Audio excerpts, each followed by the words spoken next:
So good morning all. In the previous video lecture we have completed our first topic, that is modern periodic table and its present form and everything about it. So in this video we'll discuss about the nomenclature of the elements with atomic number greater than 100. Now why we are discussing this only? Because it is generally accepted convention that discoverer of an element has the honor of naming it. So why we are naming the elements only greater than 100? So as we know that the newly discovered element, or we can say that undiscovered elements that are often referred to in the scientific literature, but until they have received the we can say permanent name. According to IUPAC, there were the permanent names also which was published, and also it may take some time also. कभी कभी क्या होता है कि elements are discovered but it may take time to publish their names. So according to IUPAC, on the nomenclature of this atomic number greater than 100, what they decided that these elements should have a proper name, right?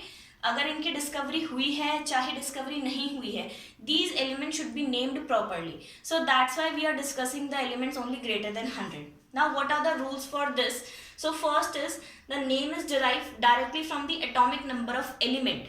अब हमारे पास जो भी atomic number है, that if it is 101 और 119 115 और anything, अगर हमारे पास कोई भी एलिमेंट है जिसका एटॉमिक नंबर हमें पता है, तो using this root names we can write the we can write to start the name of that element. So what are the roots? So this you have to remember.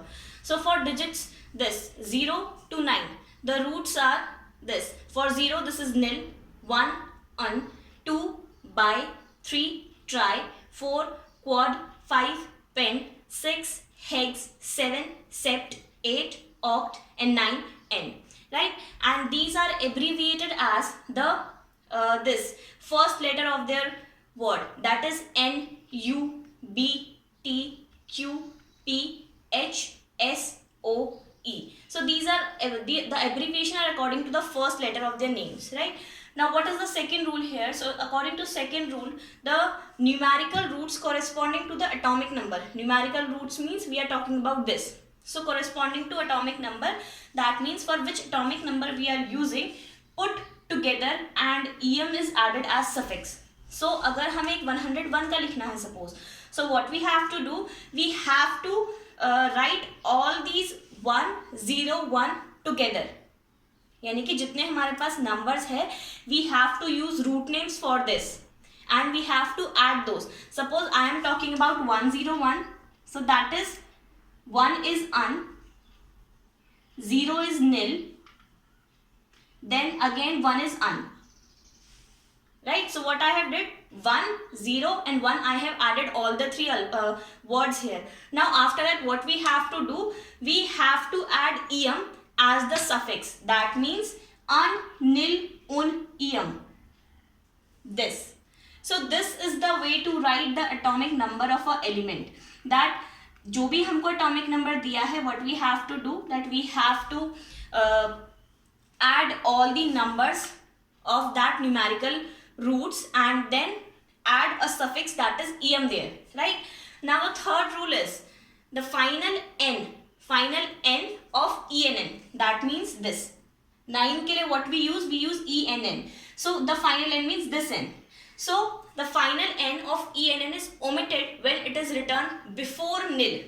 If suppose we are writing enn before nil, means suppose I am writing atomic number 900, right? Because these are atomic number greater than 100, so we can write for any element till we have 118 elements in our periodic table. But आगे हमारे पास जो और elements है, we can name that also, जो discovered नहीं हुए हैं. अभी हमारे पास we have total of 118 elements, right?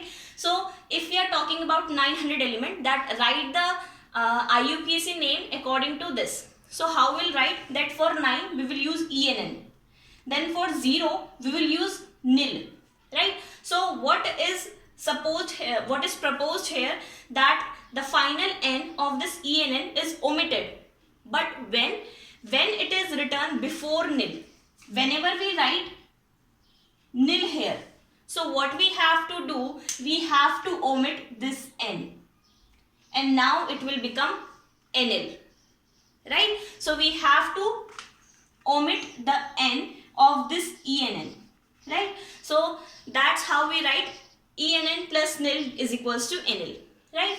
Now similarly, same is for the bi and tri also, that if IM, so that IM is added for every we can say atomic number at every suffix for the atomic numbers. So if we are using a we can say numerical root bi or tri, that is bium. Suppose take an example of 102, right? So suppose I'm अब मुझे इसका IUPAC name लिखना है, so how will I write? 1 is for UN, 0 is for NIL, 2 is for bi, and after that according to rule 2 what we have to use? We have to use IUM. So according to rule 3rd what we have to do, that we have to remove one of the I here. Now it will become BIUM, or earlier it was BIIUM, right? So similarly this for bi and tri also. So as you can see ki if we have to use bi and then em, we have to neglect one of the I, and same is for the tri, that if we using a tri and em both are in the same way, that tri em, so what we have to do? We have to neglect one of the I from them, that is bi plus em will become biem, removing one I, and tri plus em will become trium, removing one I. Now let us discuss about the names according to these rules. Okay, so yes, now we will start to write the name of these. So first is atomic number 101. So what is the name according to the IUPAC? So as we have studied the rule that for 1 what we have to use? We have to use un, that is this. For 0 we have to use nil, that is NIL. Again there is 1 which means un. And how we have to terminate the name? By using a suffix IUM. So this is named as annilunium, right? And how we write the symbol of these? That we have to use the letters which are used here, that is U, capital U, not small, capital U. Then for nil, N, and then for un, again U. So this is the symbol of the 101 element. Now what is the name, official name that was given according to IUPAC to this element? So this is Mendelevium. So this element is given the name in the honor of the Mendeleev, the scientist Mendeleev who have discovered the Mendeleev periodic table. So in honor of that scientist, the element 101 is given the name of Mendeleev, that is Mendelevium, right? Now coming on to next, that is 102. So how will write 102? That is 1 is again un, 0 is nil, and 2 is bi. And what we have to do? Terminate by IUM. Now there are 2 I here, so what we have to do? Neglect one of that, so UM, right? Now what will be the symbol for these? U, capital U, small n, and then B, so UNB, right?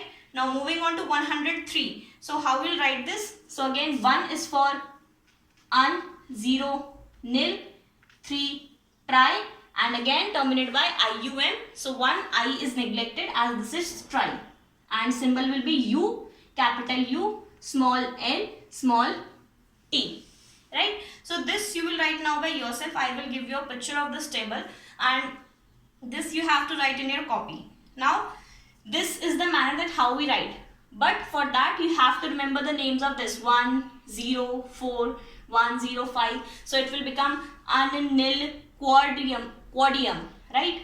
Un-nil pentium, un-nil hexium, and so on. So this table you have to write by yourself in your copies. Okay. Now next we'll start about this periodicity, that periodic properties in the elements. Okay. Now what is periodicity first? So the repetition of certain properties at a regular interval of time is termed as a periodicity, right? So on basis of this we can also identify that what are periodic functions. So that function that repeat, we can say at a particular pattern, or we can say at regular intervals, right? So periodicity is the repetition of certain properties by elements at regular intervals, and periodic functions are the function that repeats after a pattern, or we can say after regular interval. Now what is the cause of this periodic functions or periodicity? So the main cause of this is the similarity in the electronic configuration of valence shell of elements. So as we have seen in the periodic table, that the S block elements, P block elements, D block elements and F block elements have a general electronic configuration. Or we can say, if we talk about group 1, so group 1 has a fixed valence electron, that is 1.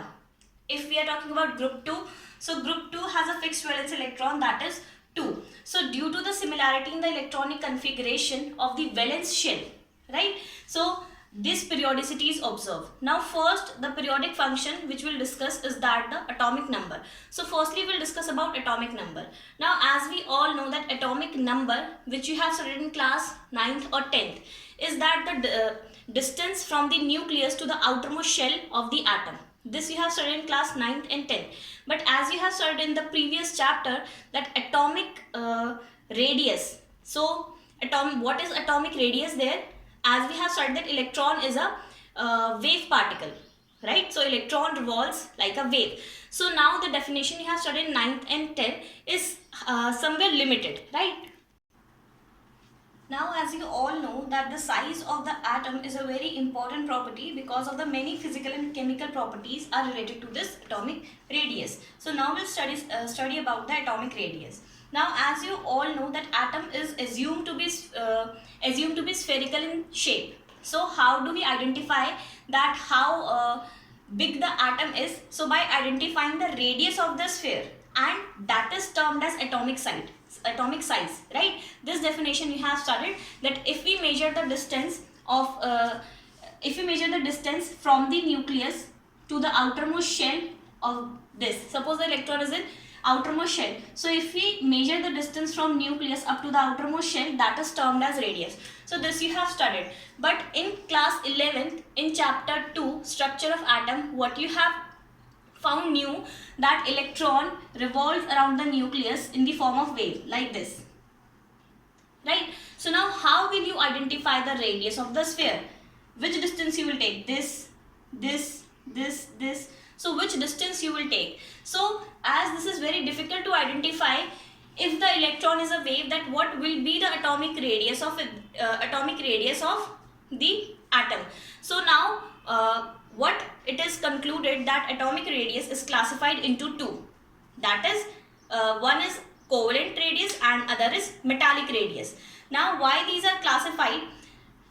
Because the we can say element does not have any sharp boundary, right? If we talk about this, so as you can see that electrons are revolving like a wave. So if the electron is revolving like a wave, so the atom does not have a sharp boundary here, right? And if this does not have sharp boundary, that which means that the determination of atomic size cannot be precise. So as you can see that there are different distances between these. So what is concluded, that the distance between the atomic size can be calculated when the atom is in the combined state. So these are classified into two, that is covalent radius and this metallic radius. Now how we will identify that which radius we have to take? So this is very easy, as atomic radius refer to both covalent also and metallic also, but depending upon whether the element is a non-metal or a metal, right? Because you know that you have studied in class 10 that covalent compound are those compounds which are formed by shearing, and those are made from non-metal. So atomic radius is classified into two, that is covalent, where the elements are always non-metal, and second is our metallic. Now metallic, the word suggests that there we only take about the metals. So metallic radius is the aspect of the metals and covalent radius is the aspect of the non-metals. So which radius is to be taken when the atom when we form a compound that is metal and non-metal. So at that time we will study about the ionic radius. So in the atomic radius we will discuss about these two types, that what is a metallic radius and what is covalent radius. So now metallic radius means the radius between the metals. So as you know that this rod of iron, or we can say wire of copper, so there the atoms are arranged like this. अगर हम iron की rod की बात करते हैं और we are talking about the rod this wire of copper. So अगर हम कॉपर की वायर की बात कर रहे हैं उसमें सारे के सारे कॉपर एटम्स होंगे. If you are talking about the iron rod, so there will be iron atoms in it, right. So these atoms are attached something like this, कि एक atom, suppose this is an atom of iron और copper और anything solid metal, and this is the another atom, right. So ये दोनों आपस में कैसे एक दूसरे से बाउंडेड हैं by a metallic bond, right. ये दोनों एक दूसरे से ऐसे बाउंडेड हैं that the electron which is revolving here is attracting the nucleus of this also, this also, this also, this also, right. Electron which is revolving here is attracted by this nucleus, this nucleus, this nucleus and this nucleus. So that's why the atoms are remain as close as they are possible, right. So this is the metallic radius. Now how we'll calculate this radius? Now as the atom is in combined state, so the distance from the nucleus, the distance between the two nucleus, that is this distance, and this is divided by 2. So this is the atomic radius in the terms of metal, right, that the distance between two nucleus divided by 2, and it will come out to be atomic radius. Now what about the covalent? So as you know that covalent radius means from the covalent compound, and covalent compound are formed by sharing of electrons. So this is an atom of suppose hydrogen, right, and this is another atom of hydrogen. So what will happen? As you can see that there is a sharing which is taking place here. So now the atom is in combined state, so its boundary is, we can say, specified. In combined state the boundaries of the atoms are specified. So now how we'll take the covalent radius of this? Again the distance between the nucleus, this d divided by 2, right. So now what is atomic radius? Atomic radius refers to both metallic and covalent. In case of metal it is metallic radius, in case of non-metals it is covalent radius. Metallic radius is the radius between the two adjacent atom, and distance between the, and half of the distance between the two nucleuses, right, two nuclei. And covalent radius is the radius when two atoms are when two atoms shared the electron, or we can say mutually share the electron. So the distance between the two nuclei is divided by 2. So here comes the atomic radius, right. Now in next video we'll study about the variation of the atomic radius across the period and down the group, right. So I think now you understood that what is atomic radius and what is metallic radius and what is covalent radius. Okay, now we'll discuss in the next video that what are the variations in this. Thank you.